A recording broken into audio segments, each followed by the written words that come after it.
पहले कि हम भारत के रहने वाले नहीं है, हमारा मूल विदेशी है, ये यहीं के लोग हैं सारे। अगर ये मजबूत हो गए तो कभी भी हमें यहाँ से हटा सकते हैं, क्योंकि हमने अंग्रेजों को यही कहकर के हटाया है कि अंग्रेज विदेशी है, इसलिए विदेशी अंग्रेजों वापस जाओ। तो जब तक ये लोग कमजोर रहेंगे, मैं नहीं कह रहा हूँ, खुद पंडित जवाहरलाल नेहरू ने अपनी किताब में लिख रखा है, वहां से पढ़ करके मैं बोल रहा हूँ, बाबा साहब ने भी सारा पूरा धजिया उखेड़ी है इनकी। इसके अलावा एक किताब लिखी महापंडित राहुल साकरतेन, ब्राह्मण, बहुत बड़ा विद्वान था, उसने लिखी ओल्गा टू गंगा। ओल्गा नदी रूस में, गंगा नदी भारत में। उस किताब में पूरा वृत्तांत है, पूरे डायलॉग है, उसके अंदर प्रमाण दिए गए, लिखा गया। उसमें क्या लिखा कि किस तरह से आर्य ओल्गा नदी के तट से चलकर गंगा नदी के तट तक कैसे कैसे पहुंचे, उसमें लिखा हुआ है। ऋग्वेद के अंदर, ऋग्वेद भारत की सबसे प्राचीन किताब है, जिसे ब्राह्मणों के बाप ब्रह्मा ने लिखा है। उस किताब के अंदर लिखा हुआ है, हमारे बड़ों का नाम लिखा है राक्षस, असुर, दानव, दैत्य, देशु, बंदर, गधा, कौवा, और ब्राह्मणों ने अपना नाम लिखा उसमें देवता, हंस, ठीक है ना। अपने ये इतिहास नाम बदल के इतिहास लिख रखा है। कभी आप किसी मुकालते में पढ़ लो ऋग्वेद, उससे प्राचीन किताब नहीं है भारत में। सबसे प्राचीन किताब ऋग्वेद है भारत की। उसके बाद फिर 3 वेद लिखे गए, उसके बाद उपनिषद लिखे गए, उसके बाद रामायण और महाभारत आई, उसके बाद भागवत गीता आई, और भागवत गीता के आने के बाद ही हमें भारत में चमार बनाया गया। उससे पहले केवल 4 वर्ण थे, ब्राह्मण, क्षत्रिय, वैश्य और शूद्र, 4 वर्ण थे। जाति बाद में बनी। इसलिए सम्मानित भाइयों, युद्ध में तो हम जीत गए, युद्ध में तो हम लोग जीत गए, लेकिन वो जो आर्य थे उनके 3 नेता थे। एक का नाम था ब्रह्मा, दूसरा विष्णु और तीसरा महेश। उन्होंने मीटिंग की और मीटिंग करके उन्होंने कहा कि युद्ध लड़कर हम इनके साथ कभी नहीं जीत सकते, इनके साथ मिल करके छल कपट करेंगे, तभी जाकर के हम इस देश पर कब्जा कर सकते हैं। उनके खुद के देश में अकाल पड़ गया था। अकाल किसको कहते हैं? अगर आज बारिश शुरू हो जाए और 3 महीने तक बारिश पड़ती रहे शुक्र ताल के आसपास, तो यही अकाल है, खाने पीने की चीजें खत्म। तो उनके देश में अकाल पड़ गया, औरतें, आदमी, बच्चे सब मरने लगे। तो वो भारत की तरफ चले, उन्हें पता था कि इस देश से सीधा आदमी कहीं का नहीं। इसलिए सम्मानित भाइयों, उन्होंने कहा कि भाई इनके साथ मिलकर होगा काम, ऐसे नहीं चलने का। तो वो लगभग 5-6 हजार लोग आए थे घोड़ों पर बैठ करके, और उनके साथ मुश्किल से 40-50 लड़कियां थी, और उन लड़कियों में सबसे सुंदर लड़की थी पार्वती। तो ब्रह्मा ने उसको कहा कि पार्वती तुम बात सुनो, अगर तुमने हमारा ये काम कर दिया तो हम तुम्हें भारत में देवी बना करके, जब तक इस देश पर हमारा कब्जा रहेगा तुम्हारी पूजा होगी, और मैं तुम्हारे साथ 8 लड़कियां और लगा रहा हूं, तुम 9 लड़कियां मिल करके, ये इनका लीडर है शंकर, अगर तुमने इसको अपने जाल में फंसा दिया तो हम भारत पर कब्जा कर लेंगे। इन 9 लड़कियों को ट्रेनिंग दी गई, इन 9 लड़कियों को ट्रेनिंग दी गई, और ट्रेनिंग देने के बाद ब्रह्मा विष्णु महेश हमारे नेता शंकर के पास लेकर आए, और जमीन पर लेट करके रोने लगे कि हमारे देश में अकाल पड़ गया, और हमें कुछ दिन के लिए अपने देश में शरण दे दो, और जब मौसम सही होगा तो हम वापस चले जाएंगे, और उसके बदले में हमारी ये 9 लड़की आपकी सेवा में रहेंगी। जो हमारा शंकर था, जो हमारा शंकर एक पद था, जैसा आज कौन है? आज मोदी है प्रधानमंत्री, कल कौन थे? मनमोहन सिंह, उससे पहले नरसिम्हा राव, यानी ये एक पद है प्रधानमंत्री।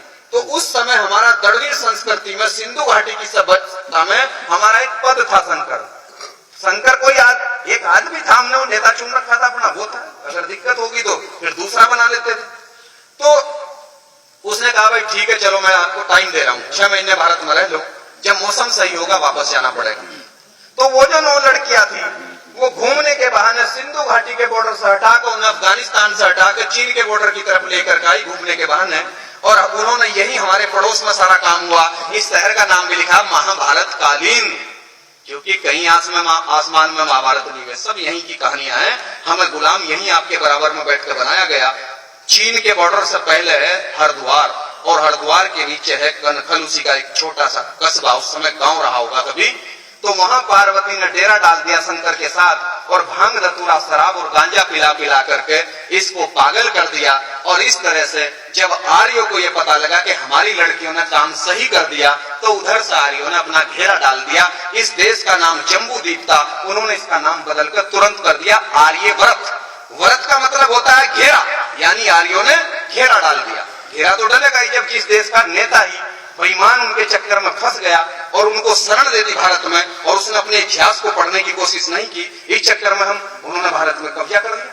कब्जा करने के बाद उनकी फिर मीटिंग हुई। हम लोग तो साल में एक बार आते हैं, और ये मैं आपको बता रहा हूं कि अगर आप रोजाना बैठ करके इस तरह से बात नहीं करोगे गांव-गांव में, तो 5-4 साल का समय है आपके सामने, मैं उसको रखूं आपके सामने। लेकिन पहले मैं ये कहानी आपको जरूर बताऊंगा, क्योंकि हमारे अनपढ़ तो छोड़ दो, जो पढ़े लिखे लोग हैं उनको समाज का पता नहीं है। उनको जिसने जो कह दिया, कोई दलित बताता है हमें, कोई हरिजन हमें बताने लगता है, कोई हमें नीच बताता है, और ब्राह्मणों ने सारी किताबों में हमें शुद्ध लिख करके नीच लिख रखे हैं। तो जब तक हम इसका विरोध नहीं करेंगे तब तक तो ये ऐसे ही चलती रहेगी परिपाटी। हम क्यों माने, देश हमारा है। हम तो इस तरह से, जब ये अंग्रेजों के खिलाफ आंदोलन चला सकते हैं तो हम इनके खिलाफ आंदोलन चलाएंगे कि देश हमारा।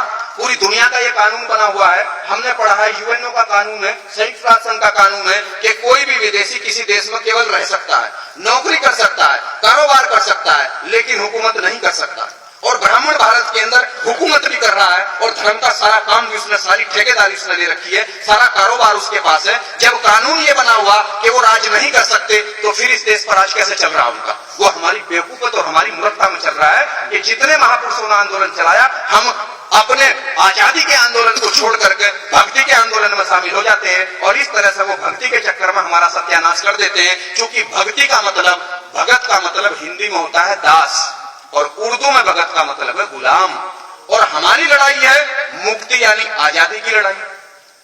ये जो भक्त शब्द है और भक्ति है, ये तो ब्राह्मणों का शब्द है। अगर गुरु रविदास जी की जिस किताब में ब्राह्मणों की मिलावट ना हो, एक भी किताब आप मुझे ऐसी दिखा दें जिसका कोई राइटर ब्राह्मण ना हो, तो मैं आपका गुलाम बनने को तैयार हूं।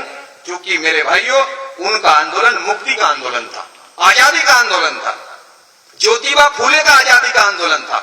ज्योतिबा फूले सैनिक थे बिरादरी संभाली, उनके आंदोलन को काउंटर करने के लिए उन्होंने आंदोलन चलाया, मुक्ति का आंदोलन, सत्यशोधक समाज बना करके। तो एक ब्राह्मण था, उसका नाम था दयानंद सरस्वती, वो टंकारा का महाराष्ट्र का ब्राह्मण था। उसने तुरंत 50 ब्राह्मणों की बैठक बुलाई। उसने कहा अगर ये सैनिक का लड़का पूरे देश में से समझा देगा तो हम तो 3% है, ये ज्यादा लोग इकट्ठे हो जाएंगे, एक तरफ सारे लोग इसके साथ चले जाएंगे। उन्होंने कहा तुरंत आर्य समाज बनाओ। उन्होंने आर्य समाज बनाया और ब्रह्म समाज बनाया, और भारत में आंदोलन शुरू कर दिया। हमारे लोगों ने ज्योतिबा फूले का जो सही आंदोलन था, हम आजाद दिलाने वाला, उसे छोड़कर आर्य समाज के आंदोलन में शामिल हो गए। हमारा आंदोलन काउंटर हो गया।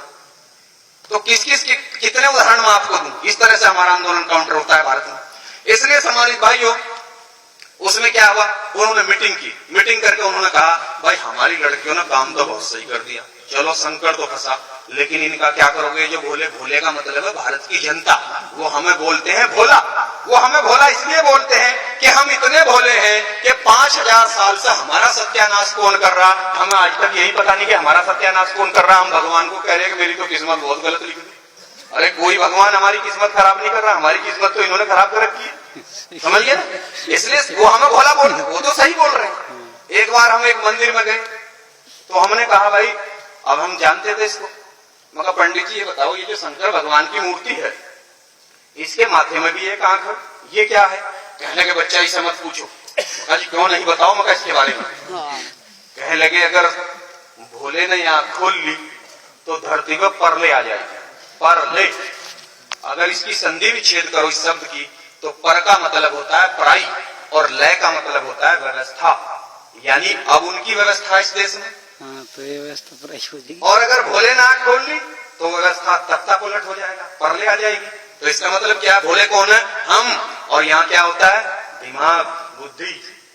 तो उनको ये डर है कि जिस दिन इन भोलों की बुद्धि खुलगी कि हमने इनका सत्यानाश कर रखा, तो ये भारत में आंदोलन खड़ा करके हमें भगा सकते हैं। इसलिए उनके संकेत हैं, उनके संकेत हैं। जितने देवी देवता और जितने उनके सारे देवता हैं, किसी के गले में सांप भी है शंकर के अलावा, शंकर के गले में सांप है, ताकि ब्राह्मण का बच्चा भी पहचान ले, अच्छा सांप। सांप क्या? नाग। उसके गले में क्यों डाल रखा? क्योंकि हम सब लोग नागवंश के हैं, ताकि अगर कोई ब्राह्मण का लड़का या लड़की आए तो वो तुरंत उन्हें देखकर पहचान लगा, क्योंकि उन्हें अपने वंश का पता है। गधे तो हमें पता नहीं है। उनके तो 7 साल के बच्चे को भी पता है कि वो किस नस्ल के लोग हैं। उनकी नस्ल अलग है और हमारी नस्ल अलग है। वो अपने इतिहास को जानते हैं, हम अपने इतिहास को नहीं जानते। वो तो उसका सांप देखते ही पहचान लेते हैं, अच्छा ये आदमी हमारा नहीं है, क्योंकि वो हमारा आदमी है, क्योंकि नागवंश के लोग हमें। तो उन्होंने बता रखा है नागवंश का साथ इसने हमारा दिया था और यो आदमी हमारा नहीं है, क्योंकि वो जिसका इस्तेमाल करते हैं बाद में 4 लात उसको जरूर मारते हैं, उसे गद्दार भी वो ठहराते हैं बाद में, पहले साथ लेते हैं फिर उसको गद्दार ठहरा देते हैं बाद में। हनुमान जी का भी उन्होंने ऐसे ही किया था। पूंछ कितनी बड़ी लगा रखी है, पिछड़ी जाति का आदमी था, कितनी बड़ी पूंछ है। और कुछ पागल लोग क्या कहते हैं, उस जमाने में भाई पूंछ होती, अरे अगर वो बंदर था तो बंदर जो है आदमी की तरह कैसे बात कर लगा भाई, बंदर आदमी की तरह कैसे बात कर लगा, लेकिन आदमी की तरह बोलता था। और अगर उस जमाने में सभी का पूंछ होती तो जब हनुमान जी की इतनी बड़ी पूंछ थी तो राम जी की इतनी सी होनी चाहिए, होनी तो चाहिए थी। तो ये तो हमारा बना रखा है, इन्होंने बहुत अच्छे वाला बना रखा है। इसलिए सम्मानित भाइयों, उन्होंने ब्रह्मा ने कहा कि इनका इलाज भोलों का मैं करूंगा, और ब्रह्मा बैठ के लिख कर लेकर के कलम, और कलम के मामले में ये कसाई है। बाबा साहब ने लिखा है कि ब्राह्मण चेहरे से भोला होता है लेकिन दिल से कसाई होता है।